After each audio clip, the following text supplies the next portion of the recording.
Ok, então uma boa noite a todos. Nós vamos começar aí a live com o Rodrigo. Nós vamos estar falando sobre a possibilidade de nós vivermos do campo.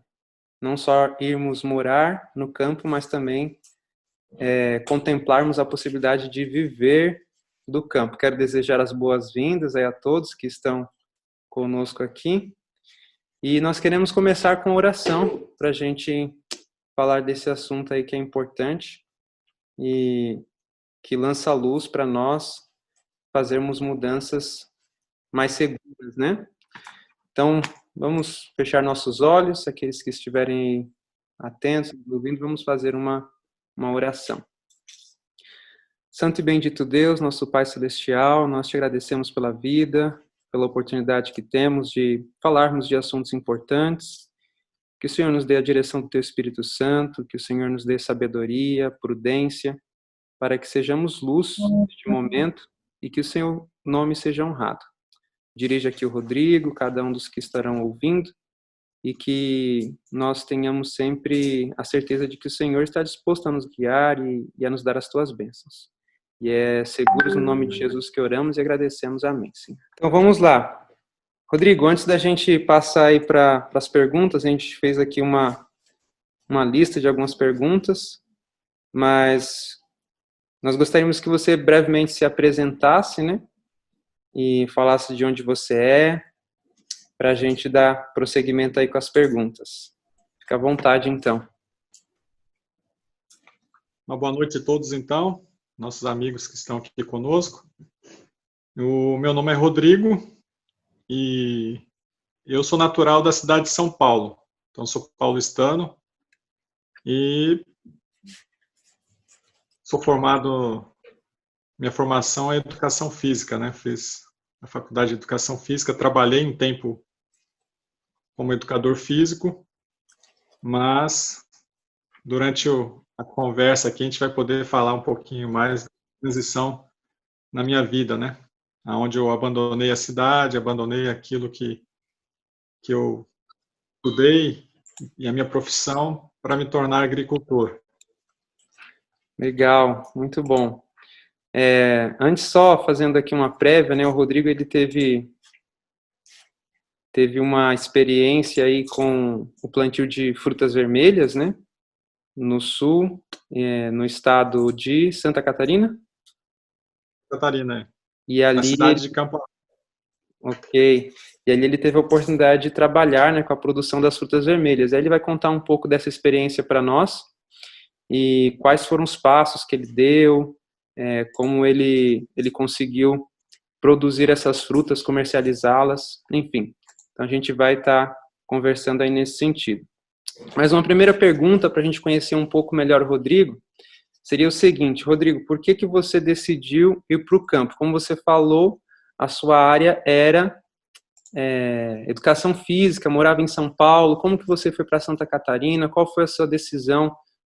Qual era o contexto da sua decisão de viver no campo e produzir o seu próprio alimento, subsistir do campo? Então, apesar de ter nascido em São Paulo, eu fiz a faculdade no interior de São Paulo, na cidade de Piracicaba. Terminando a faculdade, eu fui para o estado do Rio de Janeiro. E ali era uma cidade da minha avó, mãe da minha mãe. E ali, então, eu comecei a trabalhar na área de educação física, onde conheci a minha esposa, nessa cidade, na cidade de Campos, interior do Rio de Janeiro. E ali, depois de casado, mais ou menos uns 5 anos de casado, a gente começou a ter acesso ali às mensagens do Jim Romberg. E a gente se deparou com o livro Fuga para Deus. E a experiência desse homem nos tocou, né? A transição, a mudança de vida dele em vários aspectos, né? E ali aquilo chamou a nossa atenção. Depois eu tive acesso também a alguns livros de Espírito de Profecia, onde falavam sobre o assunto, que aí eu comecei a me aprofundar naquilo ali. E isso teve um despertamento, né? Tanto na minha parte, a princípio, posteriormente na minha esposa. Mas aonde a gente começou a entender que o plano de Deus para a nossa vida seria esse. A gente teria que fazer essa transição também, deixar a vida na cidade e ir para o campo. E ao tomar essa decisão, a gente começou a entender também que a gente deveria ir para o campo e viver do campo. Uhum. Porque algumas pessoas, elas têm hoje a possibilidade de manter um emprego, né? Às vezes consegue transferir, ela tem um emprego público, ela consegue transferir para uma cidade menor, morar num sítio, né? E ter conseguir conciliar, né, o trabalho no campo, a morar no campo e trabalhar ali numa cidade pequena próxima. Mas a gente decidiu, ao longo do tempo ali, realmente tomar a decisão de viver do campo. Uhum. Então, no processo, a gente começou agora a ter que buscar informações e se especializar nisso, porque até então a gente não tinha noção nenhuma, né? Do que Uhum. plantar, fazer, até como fazer. Então, a gente realmente começa agora a se aprofundar nesse assunto. Mas o que mais chamou a atenção nossa realmente foi, a princípio, a experiência deste homem, né? No livro Fuga para Deus, de Jim Romberg, onde ele conta toda essa trajetória, essa experiência dele, preocupando com a questão, né?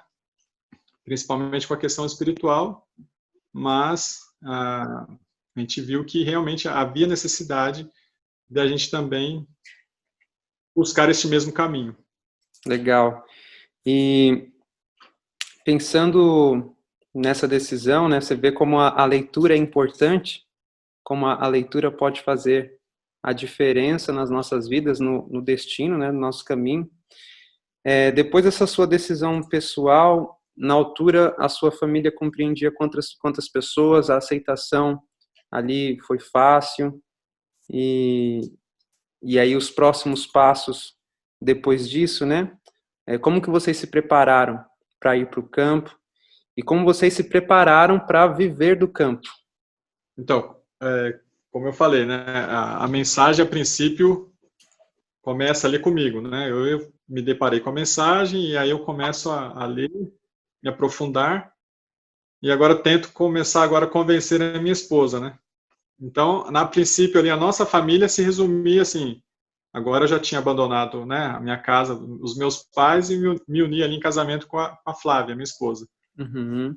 Então, ela a princípio não aceitava muito, né? Porque ao longo do tempo ali depois de casado, a gente adquiriu ali uma escola onde ela trabalhava, houve uma oferta da proprietária, era um curso de inglês e espanhol, então houve uma oferta ali da proprietária e a gente conseguiu ali, com a ajuda de Deus, adquirir aquela escola.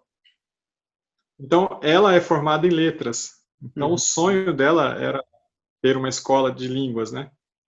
Onde a gente tinha o ensino do inglês e do espanhol. Então, para ela, a princípio, abrir mão deste sonho, ela não enxergava ainda essa necessidade. Uhum. Então, a gente agora começa a tentar chegar no meio termo, né? Então, até que no momento ela falou assim, eu até aceito. Então, a gente compra um sítio e a gente começa a trabalhar lá. Quando começar a dar certo as coisas lá, a gente vende aqui a escola e depois vai e encara de vez as coisas no sítio. Uhum. E eu passava para ela que, a princípio, eu não enxergava assim dessa forma, né? Eu falava, não, vamos nos desfazer das coisas na cidade e vamos, porque eu falei, vai que qualquer dificuldade que apareça lá, a gente vai ter a segurança aqui na cidade, a gente com certeza vai abandonar lá e vai vir para cá. Uhum. Havia, a princípio, uma oposição da parte dela. Os Uhum. pais também dela não aceitavam, né? Quando a gente começou a princípio a conversar com eles, eles achavam loucura, né? Os meus pais até que não havia tanta oposição, né? Meus pais aceitavam porque neste momento era uma decisão minha e eles não queriam interferir, né? E também não tinha oposição da parte deles. Mas então a gente começa agora a trabalhar ali, orando muito, né? pela decisão da minha esposa, até mesmo da minha, né? Porque eu também não tinha tanta certeza assim, Uhum. né? E então Deus começou também a trabalhar comigo, né? Porque era uma coisa nova, né? E aí, como você falou, né? Como que começa agora a fazer os planos para fazer essa transição? Porque, no meu entender, a gente teria que viver do campo. Como eu não tinha experiência nenhuma nessa área, como você falou, né? Então, a gente teve que começar agora a fazer a transição, e nessa Uhum. transição teria que haver a especialização. Então, na busca Rodrigo, do que fazer, a gente visitava muito a região ali do Espírito Santo. E ali, a região de Serra lá é muito produtora de morango, né? uhum. E a gente uma vez foi numa propriedade lá que vendia morangos e eles faziam colhe e pague. E aquilo ali me encantou demais, né? Aí eu coloquei na minha cabeça, não, o dia que eu for embora então para o campo, eu quero plantar morangos. Então eu comecei a correr atrás. Ia muito lá para o Espírito Santo, visitava muito essa propriedade, eles me passaram alguma coisa. Tinha alguns cursos que eram feitos ali em algumas propriedades, né? Eles fazem aqueles dias de campo, né? Uhum. Onde você vai nas propriedades, eles fazem ali as demonstrações. Lá em Espírito Santo Araipá, lá é Mater também, eu acho, Espírito Santo, se eu não me engano. E esse órgão estadual ali ajuda muito os produtores. Então eu estava sempre buscando, né? Ah, vai ter um curso em tal lugar, eu ia para lá para me inteirar, né? E Uhum. para fazer alguma coisa na prática também, porque esses cursos eles são curtos, mas eles também apresentam alguma coisa na prática. Então, durante esses 5 anos, eu comecei a correr atrás. Fiz um curso técnico também de agronomia, de 3 anos, onde eu aprendi também alguma coisa na teoria, mas até então a prática mesmo nunca tinha experimentado. E Uhum. então a gente agora começa a buscar mais a fundo as orientações, né? Mesmo morando lá na cidade de Campos, Campos ali, a parte de agricultura lá é muito ruim. Lá o forte é pecuária, é a monocultura da cana de açúcar, né? Fruticultura muito pouco lá. Então, assim, o órgão lá da agricultura do estado, ali da cidade, era muito fraca. Apesar de ter uma universidade lá chamada a UENF, né? Que é uma Uhum. universidade estadual onde tem o curso de agronomia. Então, eu ia até a universidade, buscava ali informações, né? Com os agrônomos, né? Dentro daquilo que eles poderiam me passar, né? Então, eu comecei a ler muito. Na época, assim, a questão da internet não era tão divulgado, não era, mas a gente tinha como acessar alguns sites, né? Uhum. Buscar informações, estudar. Então, enquanto eu estava na cidade, eu buscava informações de alguma forma, né? Através Legal. de cursos, ou através de visitas a propriedades e leituras, estudo, né? Foi o que a gente procurou fazer. Legal. Rodrigo, é interessante, então, da sua experiência, que você buscou antes, de maneira prudente, se informar, ter vivências. Então, isso é essencial para quem deseja mudar para o campo e viver do campo. Porque imagina chegar no campo e não saber de nada, né? O que que eu Sim, vou fazer, como que eu vou viver. Então é muito importante todo esse processo. E por que que a pergunta anterior também foi colocada, né? Depois da sua decisão pessoal, a aceitação da família. Eu tenho percebido também na minha experiência que é interessante quando você tem uma agricultura familiar, uma agricultura onde a família participa, ainda mais no contexto da agrofloresta, por exemplo, que você tem várias colheitas, vários plantios. Então, a mão de obra da família ela é muito importante. Por isso que eu percebo que os antigos eles tinham muitos filhos, né? Porque basicamente eles viviam da agricultura, então eles tinham ali o suporte da própria família, dos filhos. Então é importante realmente que a família esteja engajada nisso, nesse projeto, porque é um projeto de Deus também, né? sim. Rodrigo, então, passando aí para uma outra pergunta, então você se preparou, buscou o conhecimento prévio, mas às vezes na prática parece um pouco diferente, ainda a gente precisa realmente ter a experiência própria, né? E aí, como foi a sua experiência? Você conseguiu viver do campo? Teve dificuldades? Como foi agora esse momento de entrar na prática para conseguir tirar o sustento ou renda dali do campo?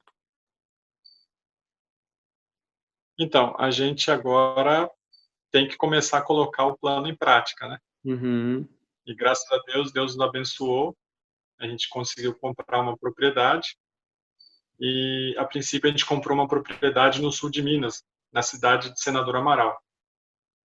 Foi importante para a gente estar ali, porque como o meu plano era plantar morangos, ou as frutas vermelhas, depois eu plantei tanto a amora como a framboesa, e ali a gente conheceu um produtor, que a região do sul de Minas é uma região que planta-se muito morangos, né? uhum, Infelizmente, morango do sistema convencional, onde se usa muito agrotóxico. Mas no meio desses venenos todos, a gente conseguiu encontrar ali uma pessoa que plantava de forma orgânica, né? Apesar de ser um sistema convencional orgânico, mas ela fazia todo o manejo de forma orgânica. E ali, então, a gente começa a fazer todo esse ter todo esse aprendizado de forma prática, né? Enquanto eu estive ali em Senador Amaral, eu me oferecia para trabalhar para esse amigo ali, o Dirceu, né? De forma aonde eu pudesse aprender e o meu ganho seria no aprendizado prático, que uhum, até então eu não tinha. Eu tinha toda essa teoria, tinha ali a experiência de algumas práticas, né, mas muito curtas, né, de alguns cursos, mas ali agora eu coloco ali quase que todos os dias eu ia até a propriedade dele e eu comecei desde o princípio até a colheita. Então eu comecei a aprender na prática realmente a pôr a mão na massa, né? uhum. Mas ainda assim numa propriedade de outra pessoa.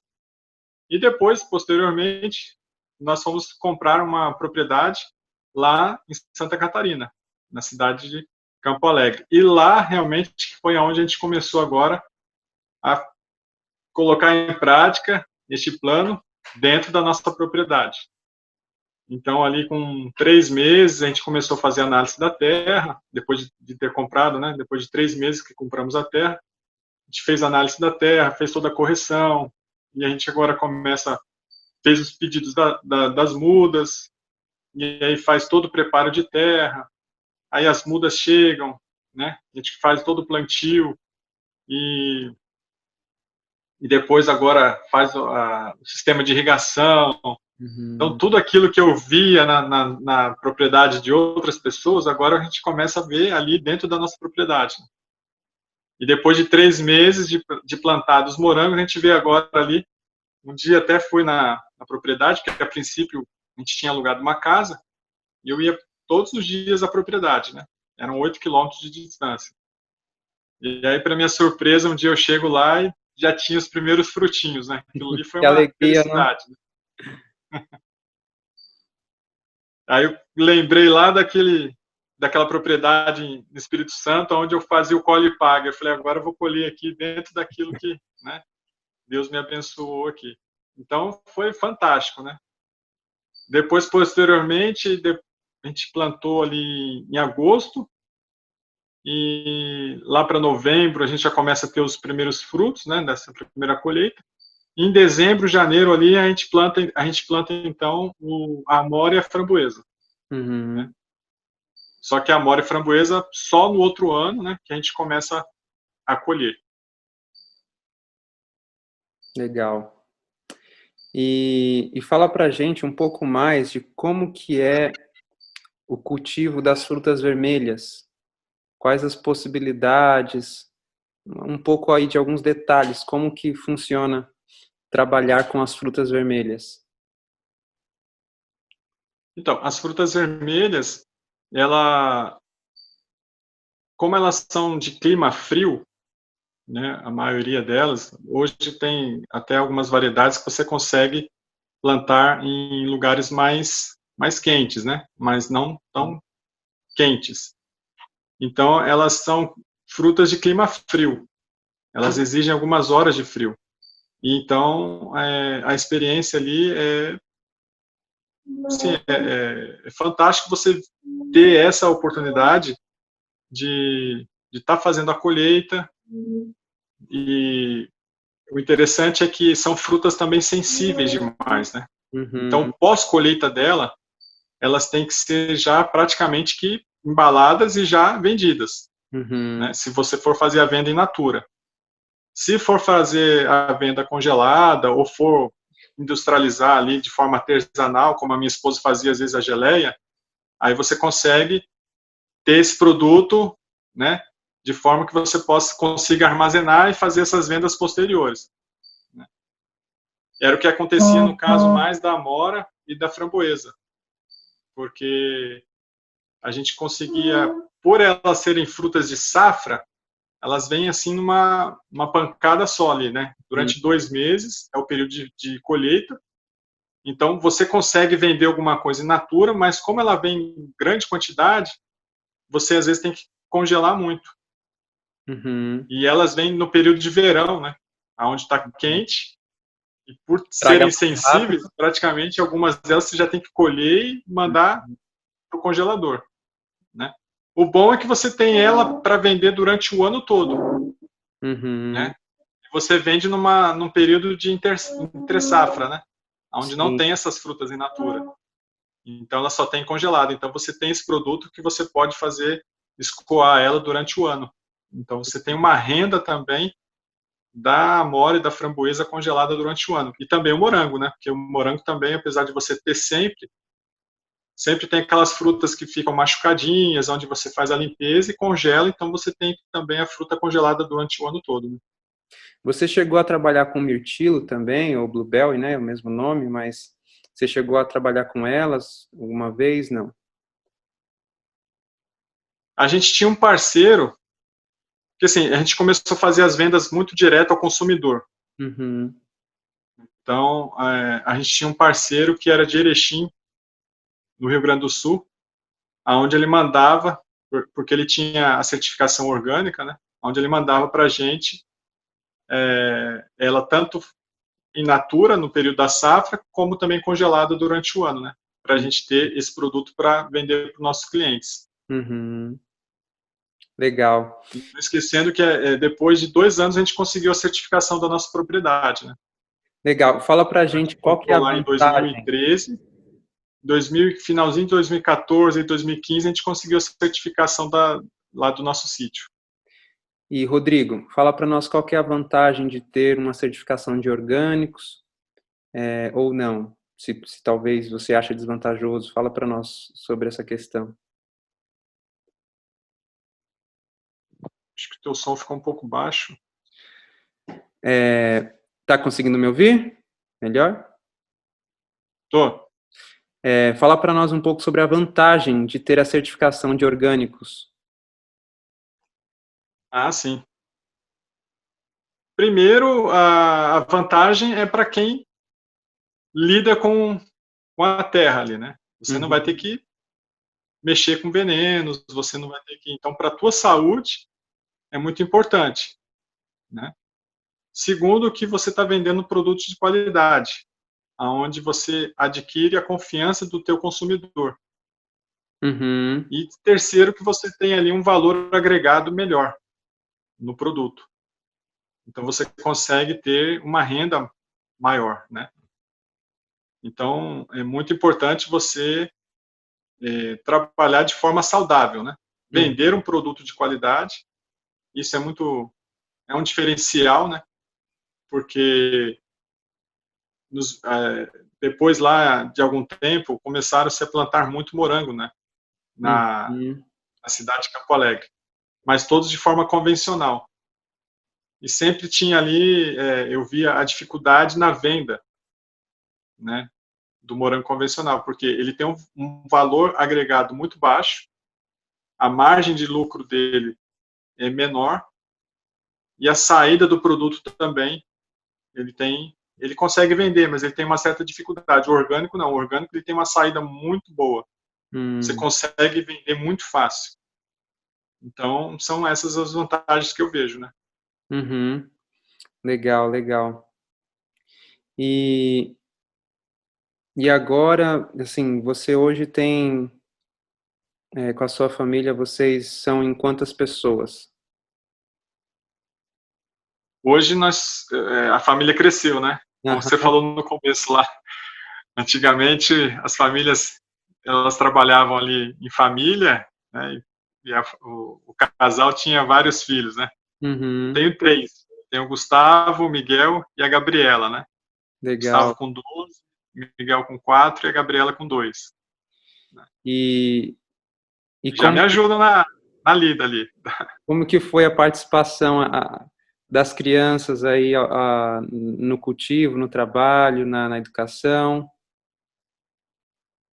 A gente sempre procurou inserir as crianças no contexto ali da agricultura, né? Uhum. Dentro daquilo que elas têm a capacidade de fazer, porque a gente sempre enxergou isso como algo de muita importância, porque o desenvolvimento tanto físico, né, emocional, né, espiritual da criança é muito, a gente vê a diferença. Uhum. Então a gente sempre procurou fazer com que elas, quer dizer, não era nenhum esforço nosso, elas iam para a horta, iam para o meio da colheita ali, de modo espontâneo mesmo. Então a Uhum. gente vê que isso está inserido já num contexto humano, né?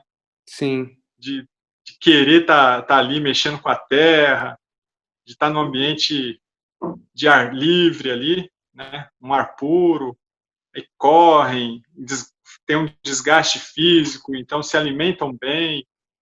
Então a gente vê que a gente pôde envolvê-las, né, nesse contexto ali, tanto eu como a minha esposa, e a gente vê a diferença no desenvolvimento delas, né, como crianças assim. É Uhum. fantástico você poder ver o interesse delas, né, Uhum. por isso. E Legal. a forma como que se aprende, né? Às vezes está lá e vai contando os moranguinhos, né? Vai colhendo lá e aí você já ensina matemática lá no meio da agricultura, né? Vai fazer instalar um sistema de irrigação, então você já consegue também ensinar outras coisas, né? Então, o aprendizado é de maneira prática também. Então, aquela teoria que eu tive para poder aplicar na prática, você já consegue ensinar diretamente uma criança de maneira muito prática. E isso é muito fácil dela assimilar o ensinamento. Uhum.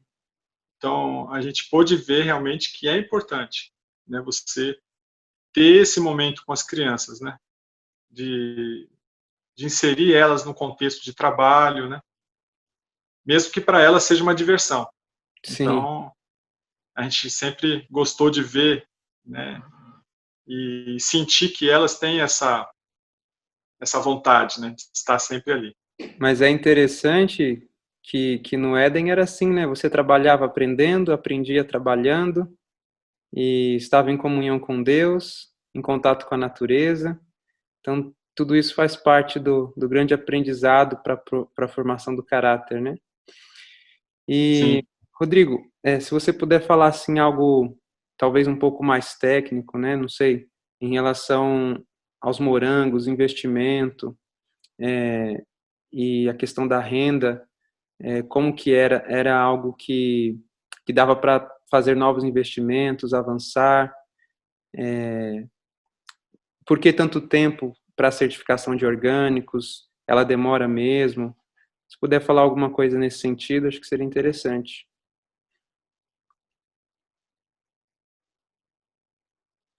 assim, o meu sistema lá de certificação era um sistema coparticipativo, né? Uhum. Existe o sistema por auditoria, onde você individualmente paga uma certificadora para ir lá fazer toda a fiscalização na sua propriedade e ela te dá o certificado mediante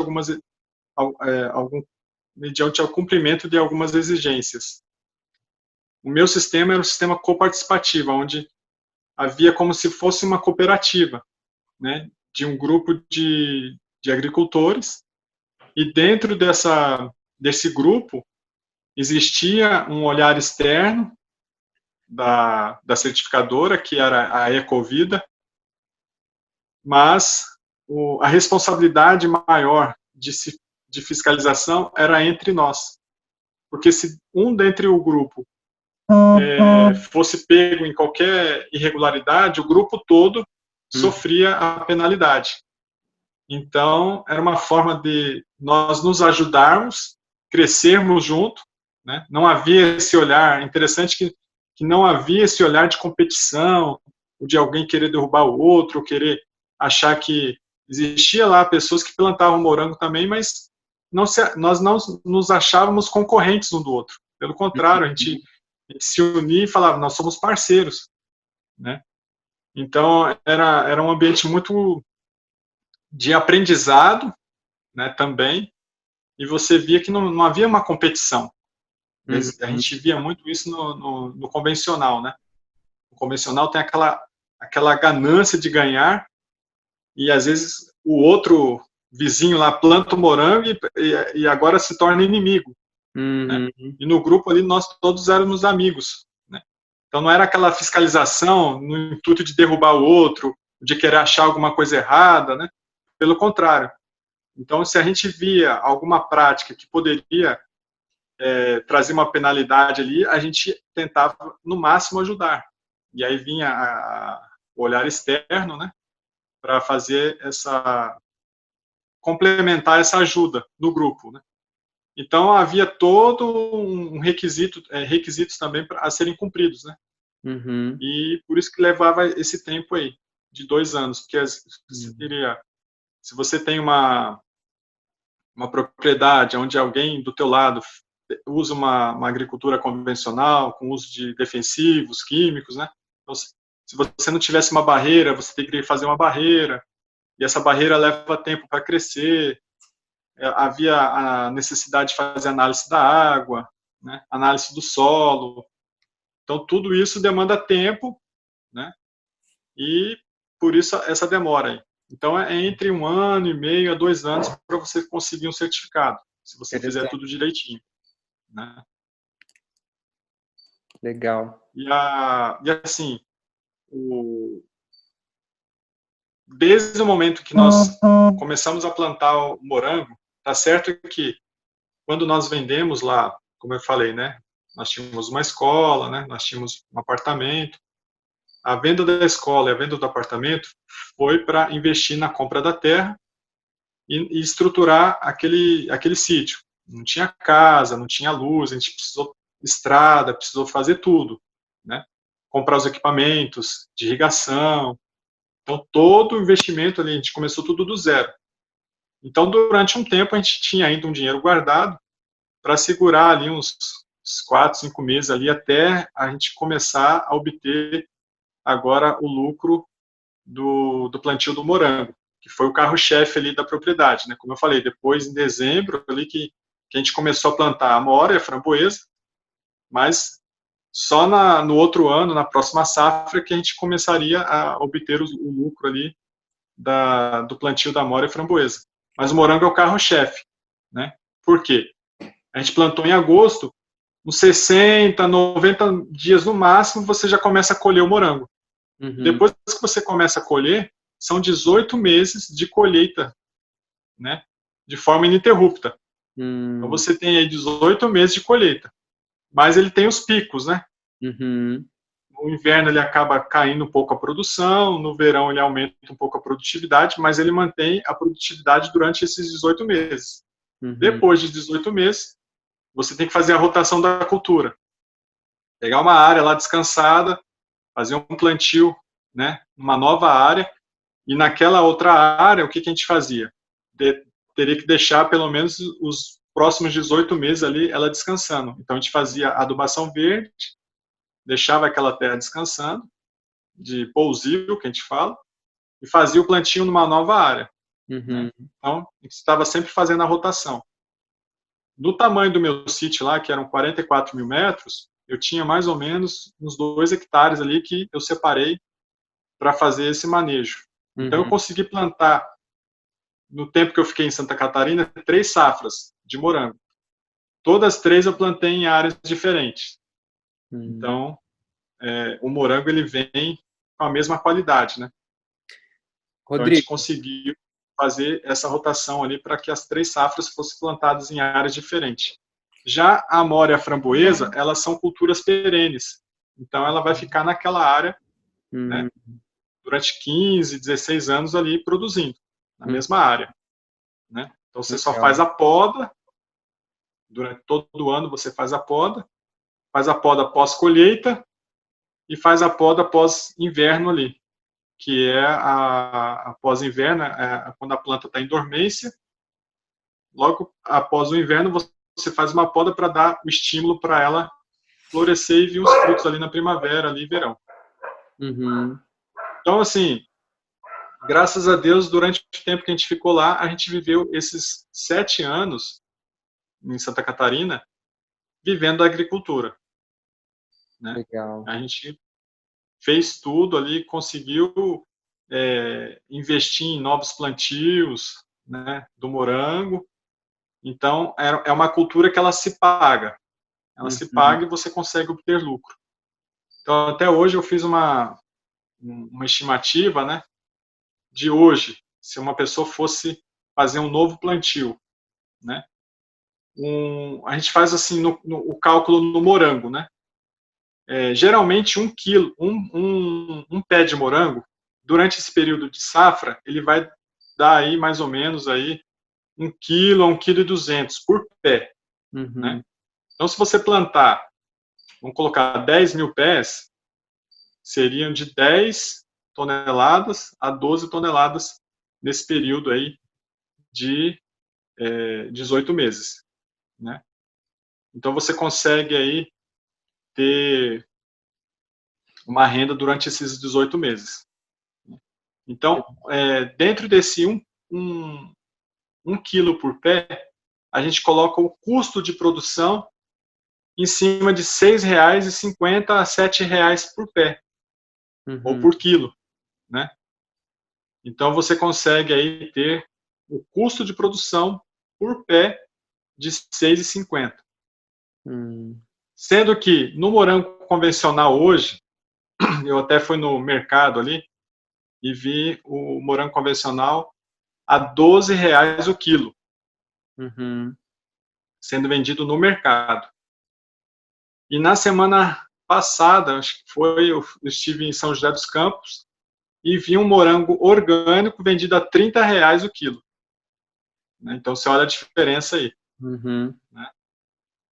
De 12 para R$ 30,00. Então, você vê, se o meu custo de produção é de R$ 6,50 por quilo, então a minha margem de lucro, se eu for fazer a venda direto ao consumidor, né? Então, o preço de mercado geralmente é consumidor final.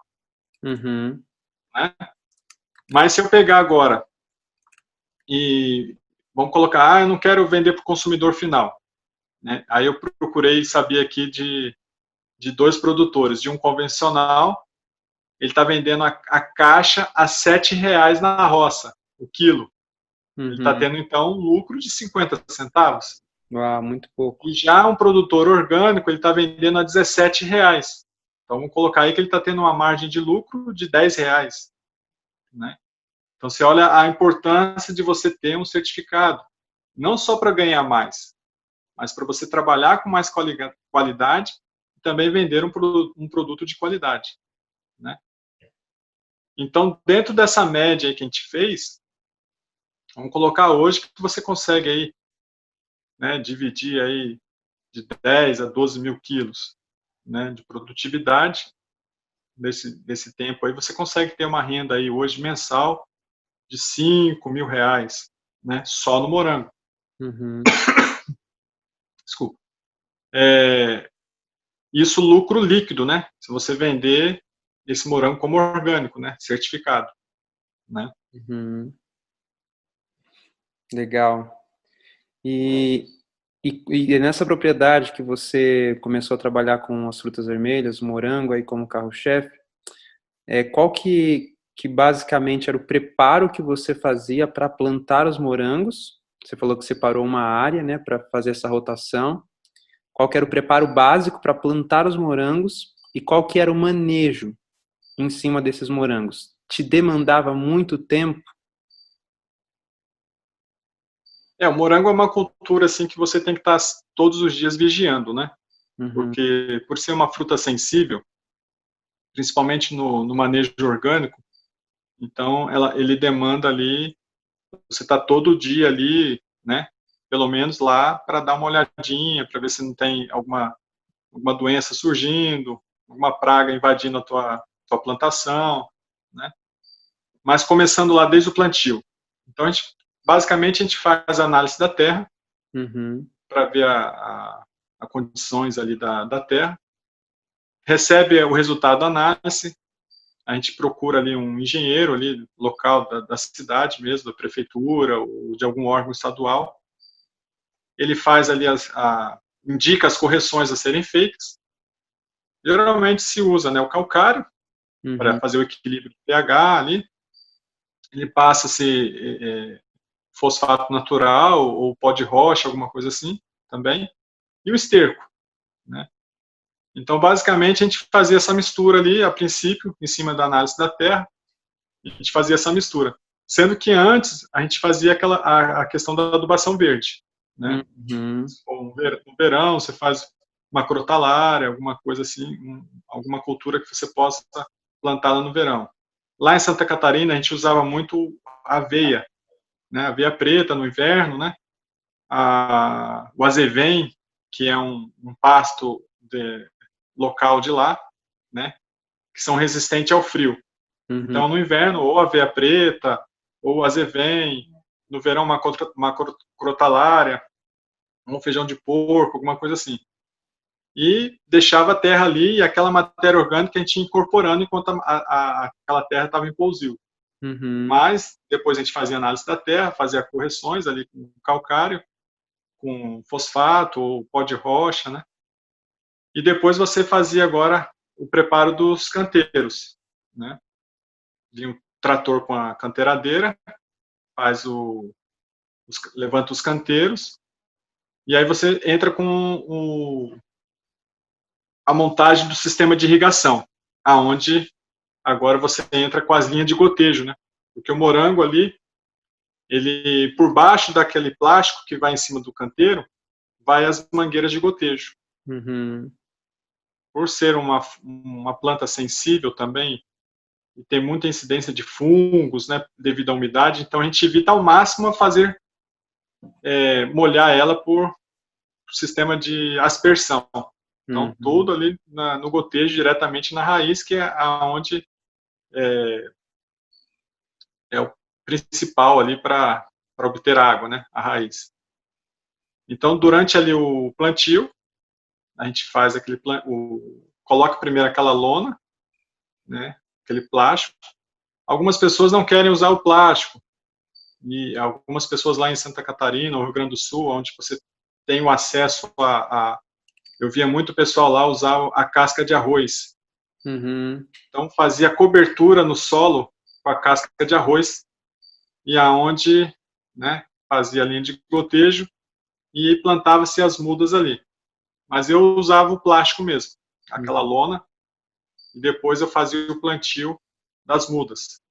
E depois, por cima do canteiro, cobria-se com túnel, né, aqueles plásticos brancos, onde você estava protegendo ali o morango da chuva, ou da geada, ou do orvalho da manhã, né?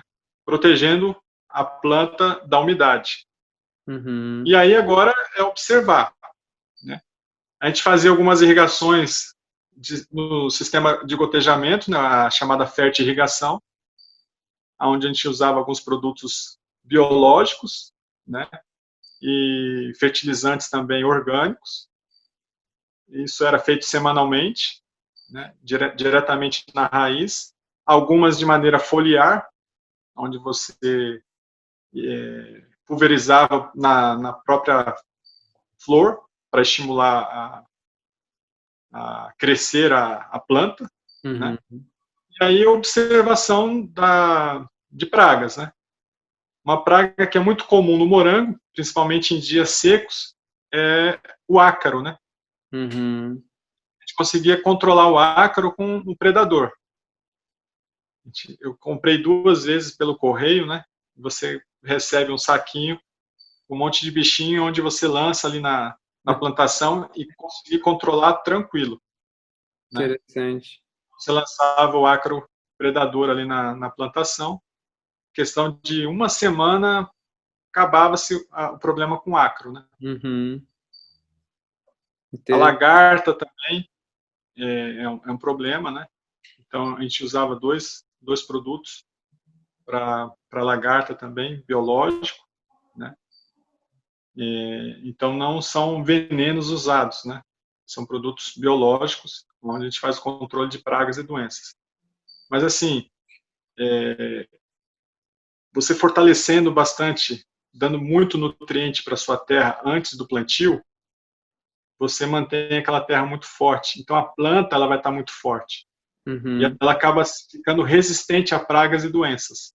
Uhum. Então, por isso é importante do preparo da terra antes do plantio, né? Ter Legal. paciência ali para esperar o momento certo, né? E às vezes as pessoas não querem esperar e entram no sistema convencional mesmo, onde você pode fazer direto o plantio e qualquer problema que der, você já entra com químico, né? Uhum. Rodrigo, interessante isso daí. Você falou de um princípio aí importante que foi justamente o uso da biomassa, né, ali, a plantação do azevém, da crotalária, numa área que estava em pousio. Você iniciou o plantio em uma outra área, deixa uma área em pousio e aí você, para não deixar o solo descoberto, exposto ao sol, você planta alguma coisa para ter esse efeito aí de proteção. E é interessante que sempre que uma planta ela entra e ela sai, ela deixa aquele ambiente melhor. Ao passo que ela capta alguns nutrientes, ela deixa outros nutrientes. E esse é um manejo ecológico, né? Todos os métodos que você falou aí são métodos agroecológicos que são Sim. permitidos pelos orgânicos. E acho que vale a pena o pessoal pesquisar, né? Conhecer esses métodos, porque é um método de você permitir que o solo ele tenha alimento. E assim, a gente sabe que solo nutrido é planta nutrida, né? E planta nutrida é um alimento, um fruto de maior qualidade para nós, né? Legal, muito interessante. Então, sim, a gente tem mais algumas perguntas para a gente terminar, né? Agora um pouco falando dos desafios e das bênçãos, né? De toda mudança. Você se arrepende em algum momento de ter feito essa mudança, de ter buscado essas experiências? Quais são as bênçãos que tem acompanhado aí a sua família por ter decidido viver do campo? E como vocês estão agora também? Aí você já coloca as duas coisas aí para a gente ir terminando. Assim, os desafios são normais, né? Uhum, Como qualquer lugar, tanto no campo ou na cidade, você vai ter desafios, né? Então, eu acho que o importante é você manter a confiança em Deus. E foi isso que nos fez ir, primeiramente, né? Voltando lá no começo da história. Foi a confiança em Deus, por saber que Ele sempre esteve conosco, desde lá da cidade, né? Nos nossos negócios, nas nossas decisões, nós tínhamos a certeza de que ao irmos para o campo, Ele continuaria nos abençoando. uhum, Então, foi onde foi deixado todos os medos de lado. Então, manter a confiança em Deus é o principal caminho, né? Porque desafios podem ser superados. uhum, E com Deus é muito mais certo de que você pode superar realmente, né, os desafios. Então a gente enfrentou muitos desafios. A gente teve momentos em que, né, porque assim a agricultura você depende muito da questão climática também, né? sim, Às vezes uma chuva, né, principalmente no sul, onde tem incidências de chuva de pedra, mas graças a Deus, assim, nós nunca tivemos problemas, né? Ficamos 7 anos lá e nunca eu tive problema com uma chuva de pedra onde me atrapalhasse uma safra do morango, ou da mora ou da framboesa. Uhum. Então a gente sempre viu Deus cuidando nos detalhes, né? Uhum. Mas havia outros desafios, né? Plantou, vai vender para quem, né? Tudo isso Deus foi encaminhando, né? Porque às vezes você fala, foi até bom ter lembrado disso, né? Porque é importante, antes de você começar a plantar, saber para quem você vai vender, né? Uhum. Porque plantar às vezes pode ser fácil para alguns, mas Sim. a venda, né? E principalmente eu que plantei frutas vermelhas, que são frutas sensíveis, muito delas tem que colher e já vender, né? Você tem que saber para quem você vai vender. Uhum. Então não basta só plantar. Nesse pós-colheita aí, você tem que saber para quem você vai vender. E se você fizer um planejamento antes de você começar a plantar, é importante, né? Buscar já pessoas para quem você possa vender antes de você fazer o plantio. Porque às vezes a gente vai para o campo, se preocupa com o plantio, né? Aí plantou ali, daqui a pouco começa a vir o fruto, vou vender isso para quem? E Uhum. aí você não tem o que fazer. Às vezes não tem espaço suficiente para guardar aquela fruta congelada, né? Que eu congelava muitas delas em freezers, né? Mas de repente quem tem condições, fazer uma câmara fria, né? Então assim é muito importante você planejar, Uhum. orar muito, né? Confiar em Deus e fazer os planejamentos, né? Sempre buscar informações com aqueles que já estão trabalhando nisso, né? Com certeza você vai diminuir os problemas, as dificuldades, né? Os Uhum. contratempos que você vai encontrar ali na vida no campo também, porque há desafios, né? Sim. Então você pode se deparar às vezes com uma praga ali que vai diminuir a sua safra, né? Então você tem que cuidar disso sempre, né? Tá sempre vigiando, tá sempre ali cuidando. O manejo é muito importante, né? Você está sempre cuidando da sua lavoura. Uhum. Então, ter ali o cuidado de você estar sempre ali. E isso é muito gostoso porque você começa a sentir mais calmo, mais paciente, porque agora você sabe esperar, né? Às vezes a vida na cidade você fica naquela ansiedade, você quer alguma coisa, você vai ali no supermercado, você tem as coisas de forma muito imediata, né? E às Uhum. vezes se você vai com esse espírito para o campo, não adianta, você não vai plantar hoje para colher amanhã, Uhum. né? Então isso leva tempo. Então isso te faz sentir o quê? Se sentir mais calmo, mais paciente, Aí já mais são as confiante bênçãos. em Deus. Então você começa a aprender no dia a dia ali com a sua lida agora no campo, né? Então é muito importante você ter essa confiança em Deus, né? E com certeza a gente vai ver os resultados, né? Uhum. Então assim, desafios todos nós temos, onde quer que, não importa onde você estiver, você vai ter os desafios. Então, mas com certeza, assim, a gente viu muito mais bênçãos do que desafios. Porque apesar dos desafios, o interessante é assim que quando você confia em Deus, você tem essa plena confiança nele, você está enfrentando uma dificuldade, mas ele te dá a paz, né? Uhum. Então essa paz é que você consegue agora ter o controle das coisas, né? Ele é que te dá essa calma, essa paz, e aí você fica tranquilo, né? E aí você está sempre pronto para enfrentar outros desafios. E, e aí agora a gente está num novo desafio, né? Você Uhum. falou aonde a gente está agora, né? Nós vendemos a nossa propriedade lá em Santa Catarina e agora a gente está no sul de Minas, mas estamos aqui numa chácara que alugamos, né? E estamos agora buscando um novo sítio para se começar tudo de novo, né? Uhum. Nós chegamos no entendimento ali que precisávamos agora nos retirar para um lugar um pouquinho mais distante, né? Onde a gente estava lá no nosso sítio já estava muito próximo à cidade, né? várias chácaras já estavam se instalando ali próximo da nossa propriedade, né? Então a gente sentiu necessidade de buscar um refúgio, um lugar um pouquinho mais afastado, mantendo o mesmo projeto de vida, né? Que é, a princípio, continuar vivendo da agricultura até onde Deus, né, permitir, mas a gente tem também esse plano, né, de continuar ali com a vida no campo, um projeto de plantar, de vender, não tão mais assim de venda direta ao consumidor. Eu penso em fazer as vendas também, mas de repente passar por algum atravessador, alguém que faça essa revenda, né?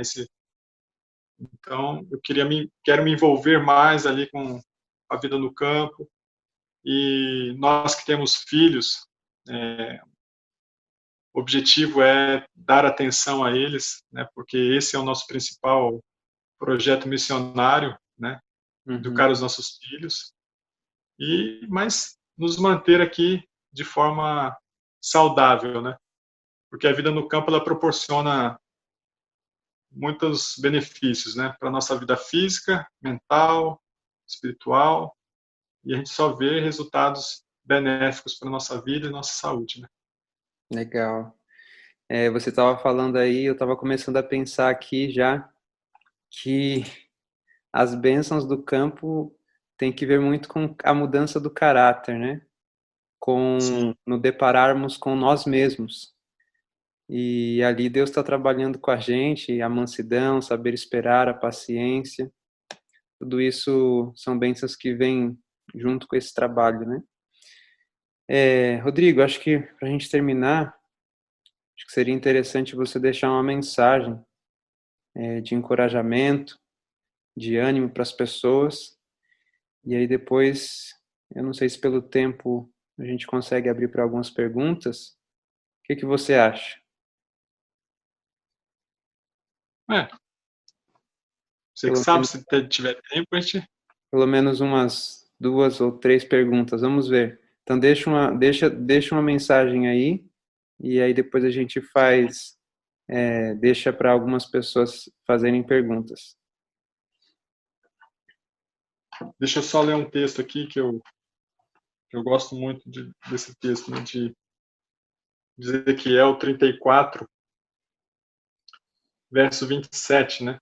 Aham. Diz que as árvores do campo darão o seu fruto, e a terra dará a sua novidade, e estarão seguras na terra, e saberão que eu sou o Senhor, né? Primeira parte do verso aqui de Ezequiel 34, 27.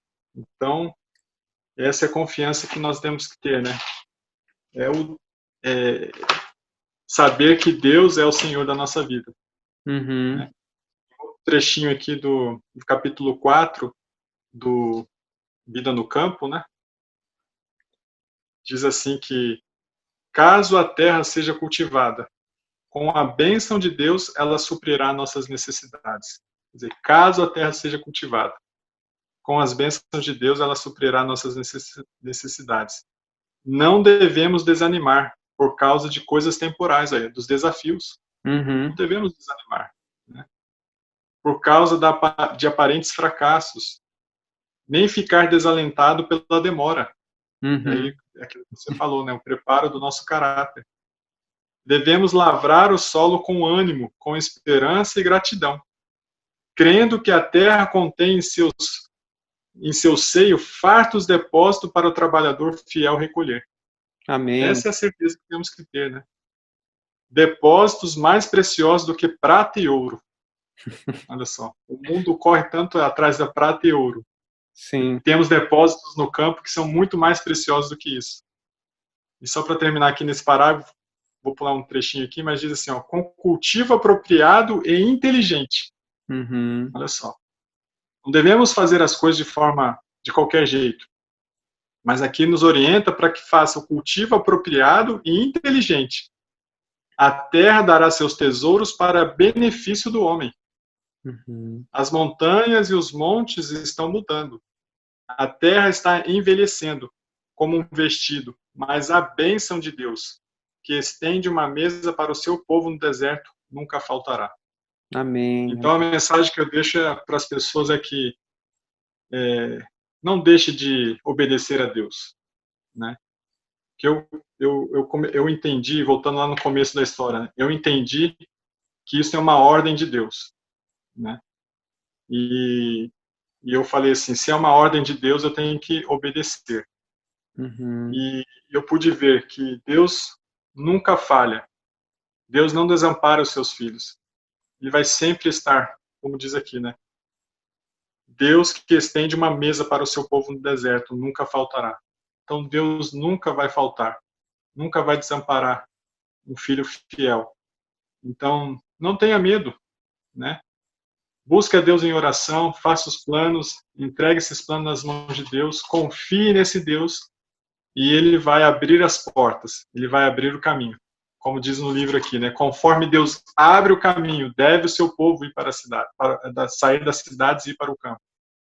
Então, coloque isso como uma prioridade, né?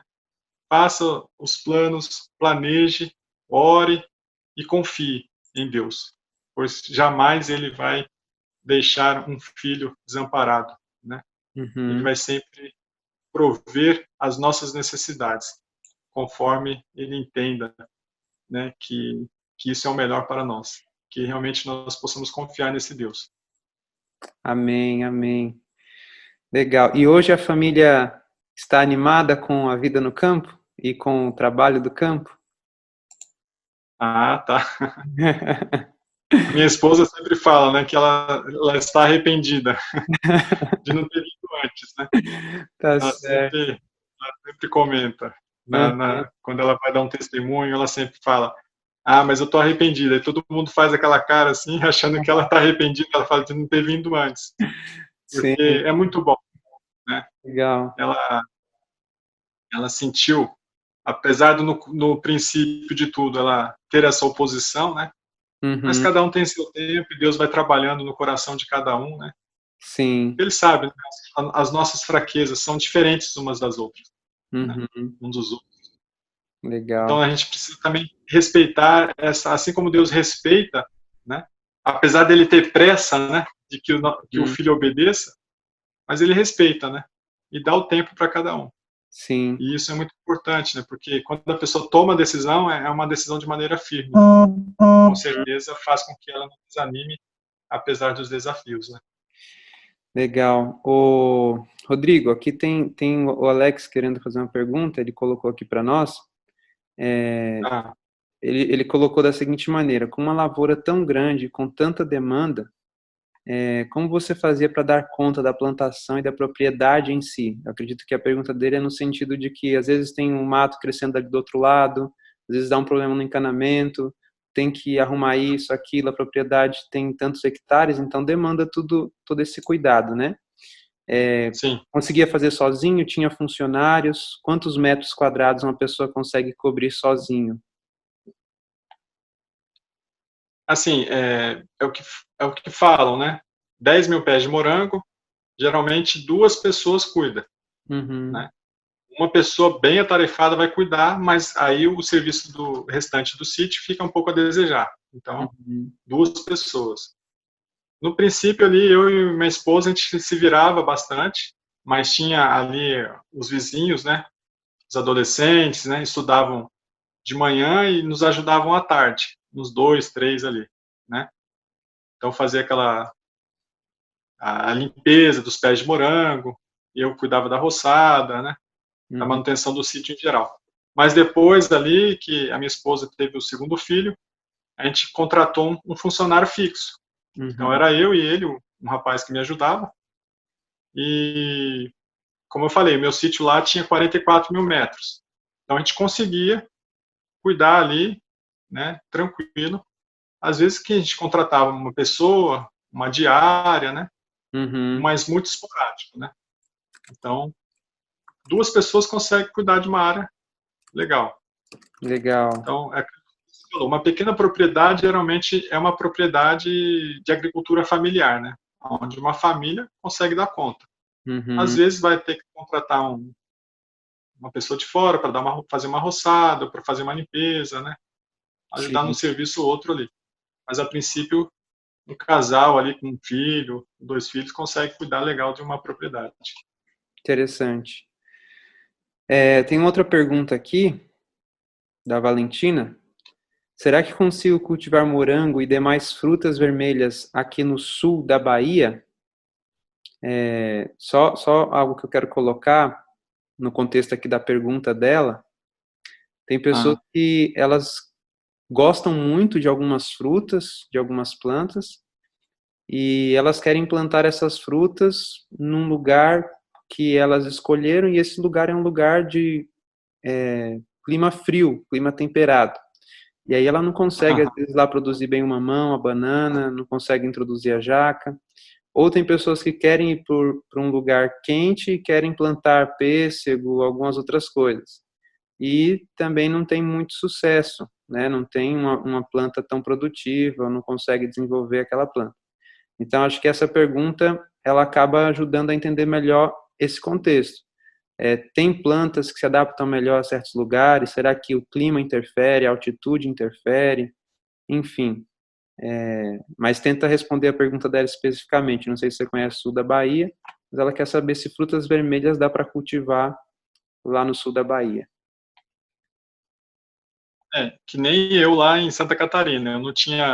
Eu não conseguia produzir nem banana nem mamão na minha propriedade. Aham, Eu tinha que me contentar em ter essas frutas comprando no supermercado, né? sim. Mas assim, o importante é você procurar saber ali de algum técnico, ir no órgão estadual ali, o municipal do seu município, procurar entender ali o clima da região, altitude, né?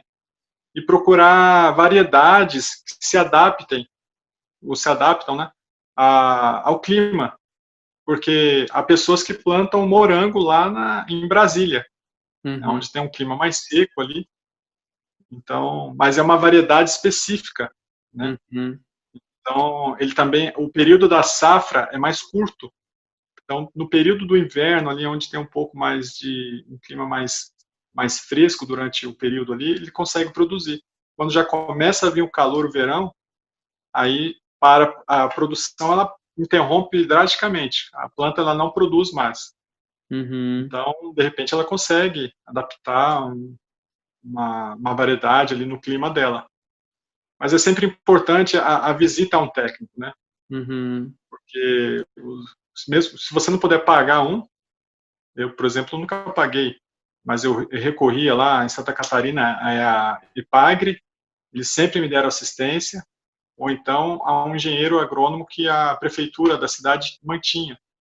Ele visitava a minha propriedade, eu ia até eles. Então, vá a algum órgão desse, né? Tire as dúvidas com ele. Se eles não puderem esclarecer, eles vão entrar em contato com algum lugar onde possa saber, né, melhor de uma variedade para se adaptar àquele clima ali. Faça uma experiência de repente, né? Compre algumas mudas, plante ali no seu quintal, porque uma coisa é você manter uma planta a nível de produtividade para venda, né? Porque ela tem que ter uma produtividade que seja viável. Outra coisa é você plantar ela no seu quintal para ter o consumo próprio, né? uhum. Então, às vezes, você vai plantar uma variedade onde ela vai ter uma produtividade menor, mas é só para consumo. Então, e às vezes para plantar, para obter lucro, você precisa ter uma produtividade num nível maior. Uhum, Então, tudo isso tem que se pensar, né? Mas de repente, no fundo do meu sítio tinha lá alguns pés de banana, né? E uhum, às vezes, há alguns anos, a mata cobria e vinha geada e não afetava tanto. Dava para colher lá umas bananas. uhum. Então, é tudo fazer uma experiência também, né? Legal, legal. Eu plantei aqui 4 pezinhos de morango, aí eu coloquei um sombrite, estou conseguindo comer alguns, né? Então, às vezes, para consumo, você consegue. Tá certo. Rodrigo, tem uma última pergunta aqui. Sim. Acho que poderia ser bem específico na resposta. Qual seria o investimento inicial? Você chegou até a falar sobre isso. para a produção de morangos orgânicos, pensando só no investimento ali que você tem que ter, quanto que você tem que desembolsar para conseguir começar uma produção de morangos orgânicos. Claro que tem o processo, né, para conseguir se tornar orgânico, mas enfim, o que você pode nos dizer? No sistema coparticipativo, eu pagava aí por ano R$ 250. Uhum, Cheguei a fazer na época lá um orçamento com uma certificadora por auditoria, eles me cobraram 2.500, quer dizer, eu pagava 10% do valor. uhum, Então é um valor muito baixo, né? Se você for pensar para certificar uma propriedade, você ter um produto de valor agregado maior, você ter mais lucro. uhum, Mas foi o que eu falei, a gente não deve pensar tanto no lucro, mas muito mais na qualidade de vida, né? uhum, Tinha os meus filhos que poderiam ir lá na lavoura e pegar o morango e comer sem lavar, uma amora, uma framboesa, né? Então tudo isso era satisfatório de você ver isso. Mas hoje, se você for pensar em 10 mil pés de morango, você vai gastar em torno aí de uns R$ 30.000, mais ou menos, né, para uhum, você comprar todo o equipamento de irrigação, né, do sistema de irrigação, as mudas, né? Infelizmente, a muda de morango hoje não é barata, né? Acho que está em torno de R$ 1,40, quase R$ 1,40 cada muda, né? Essas mudas são importadas do Chile. Então tem os plásticos, né? Então assim, alguns equipamentos você consegue comprar só no começo.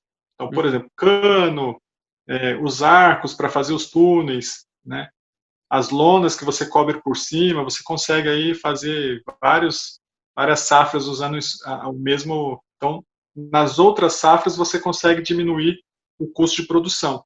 Mas se uhum. você for hoje iniciar um plantio, mais ou menos em torno disso aí, uns R$ 30.000 no total de investimento que você teria que fazer hoje. Legal. Apareceu uma última aqui. Está sendo perguntado onde que você, né, naquela época comprava os plásticos para estufa e se você indica um lugar, os materiais que possam ser mais em conta. Tem uma diferença muito grande na hora que você vai procurar no mercado esse material para fazer todo esse plantio? Como é que funciona? Tem diferença. Por exemplo, lá em Santa Catarina, eu ficava próximo no norte de Santa Catarina, né? Então eu ficava divisa ali quase divisa com o Paraná. Então para mim compensava ir até Curitiba comprar Uhum, do que comprar ali na região. Então às vezes eu conseguia um valor, eu comprava às vezes aqueles canos de irrigação, às vezes com metade do valor. Então uhum, compensa você fazer pesquisas, né? Correr atrás aí, fazer orçamentos, né? E sim. sempre em casas especializadas, né?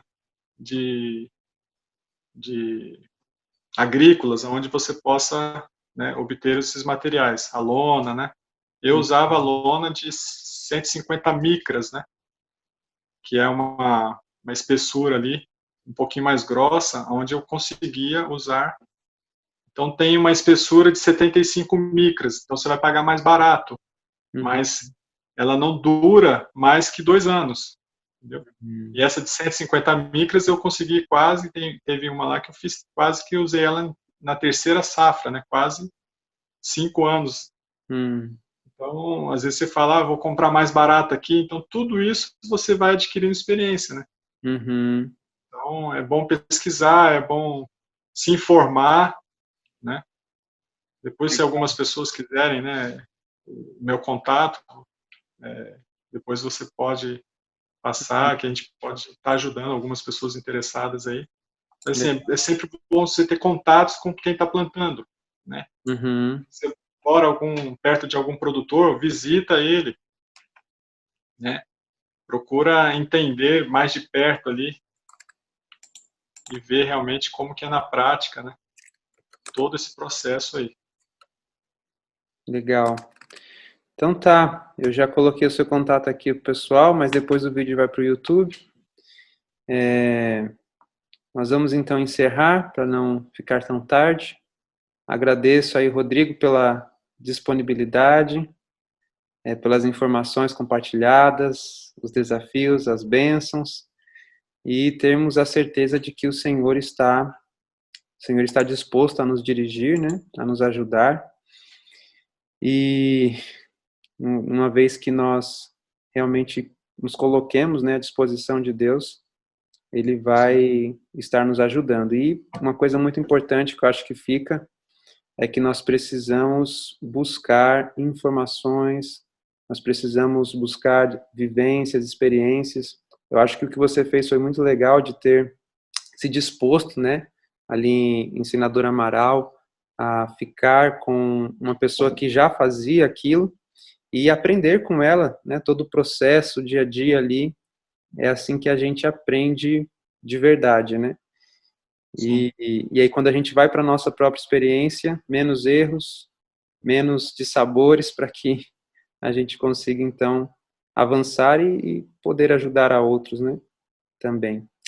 Rodrigo, muito obrigado, então. A gente vai terminar com a oração. E eu peço que você faça essa oração final, então, para a gente concluir, então. Vamos orar, então.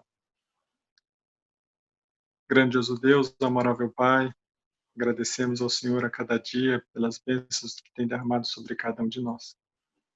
Obrigado também, Senhor Deus, por este privilégio que nos concedeu de compartilharmos um pouco do nosso testemunho, das nossas experiências, para que outras pessoas possam se sentir também encorajadas, não por nós, mas que o Senhor realmente é que seja o maior em nossas vidas, o Senhor de nossas vidas, e que realmente possamos a cada dia confiar no Teu poder, confiar no Senhor que pode realizar os impossíveis em nossas vidas, que realmente possamos, ó Pai querido, entender quais são os Teus planos para nós, Amém. que realmente possamos colocar as nossas vidas em Tuas mãos e que possamos confiar que o Senhor fará sempre o melhor por cada um de nós.